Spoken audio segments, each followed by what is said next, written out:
அந்த கியரு அந்த செட்டப்லாம் இருக்குது. அது வந்து ஸ்க்ரூ தான் கொடுத்துருக்காங்க. அதெல்லாம் ரிமூவ் பண்ணிவிட்டு ஓப்பன் பண்ணுறோம். இது ஆல்ரெடி பாப்பப் ஒர்க் ஆகணும்னு நினைக்கிறேன். அதில் ஒரு பின்னு மாரி வரும். அந்த பின்னு வந்து லாக் ஆகலை. அதனால் இதில் ஒர்க் ஆகாமல் இருக்க சான்ஸ் இருக்குது. நம்ம பார்க்கலாம். ஃபஸ்ட்டு ப்ராப்பராக க்ளீன் பண்ணிக்கலாம். போர்டை ஒரு வாட்டி நம்ம க்ளீன் பண்ணுவோம். டின்னரோ இல்லை ஐசோப்ரோபைல் ஆல்கஹால்னு சொல்லிட்டு ஒரு கெமிக்கல் இருக்குது.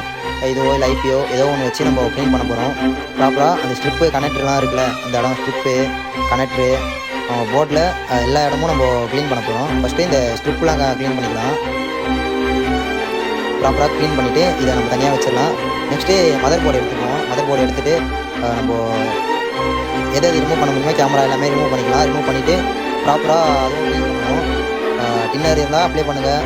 உங்கள்கிட்ட எந்த க்ளீனிங் கெமிக்கல் இருக்கோ அது அப்ளை பண்ணி க்ளீன் பண்ணுங்கள். இப்போ மதர் போர்ட்லேருந்து கேமரா எல்லாமே ரிமூவ் பண்ணிவிட்டு அப்புறம் ஃப்ரேம்லேருந்து ஸ்பீக்கரு மைக்கு